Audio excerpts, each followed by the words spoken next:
Hello, traders. FX Pip Collector here. Today is Wednesday, May 29th, and I'm going to be analyzing the US dollar starting on the monthly, working my way down to the 1 hour time frame for the full top-down analysis. So on the euro dollar monthly, I definitely still think we're going up for either a running flat wave C or possibly an expanding flat wave C. Either scenario, it's not that important to know the difference yet, because either scenario, it's either going to look like this for the running flat or possibly like this for an expanding flat. So either way, it's not a huge deal to know the difference as of yet, because it should lead to a pretty big uptrend on shorter time frames either way.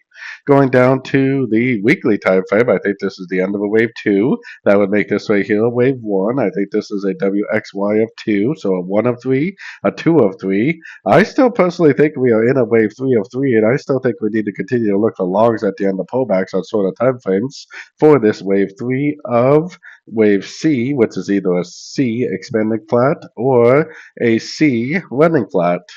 So taking it down to the daily time frame. On the daily time frame, we've definitely been in a corrective sideways pattern for quite a while now, but I'm definitely still very bullish. I really don't think, especially looking at the US dollar and the other correlated dollar pairs, that this trend is over. I still think there's a pretty good chance this is going to continue to make higher highs, higher lows. I think that these higher time frames, like the daily and weekly, are going to continue with that high, low, high, low, high, low series. And to form that pattern like I was showing on the monthly and on the weekly time frame. Taking it down to the 4 hour time frame. 4 hour time frame, it actually kind of looks like it might be forming some sort of a WXY or something along those lines. You could say it's just a traditional ABC because it is kind of a 1, 2, 3, 4, 5, but it kind of looks more like a 1 and then a 2 and then down for a 3, so like a W. Either way, it's not important whether it's a WXY or an ABC, either scenario. And then it made 3 waves up, either a WX or an AB, and now we are most likely going down for a wave C. I would think that a wave C probably would take out the low of the wave W or the wave A, I guess, depending on whether you're looking at it as an ABC or a WXY.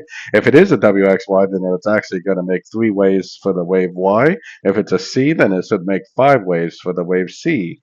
Either way, the trend is down as of now on the 4 hour time frame.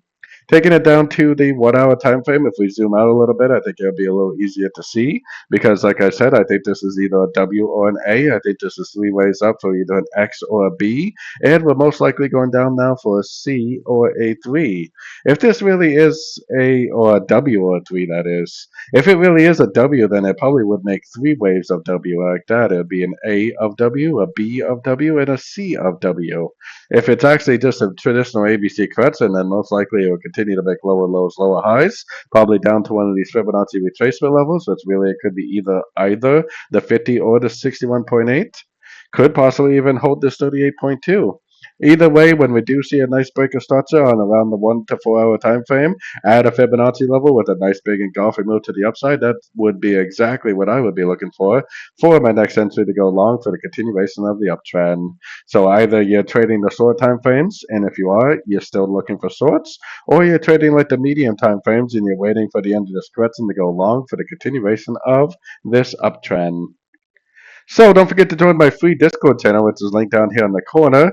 And if you're interested in my membership, definitely make sure to check out my website, fxpipcollector.com.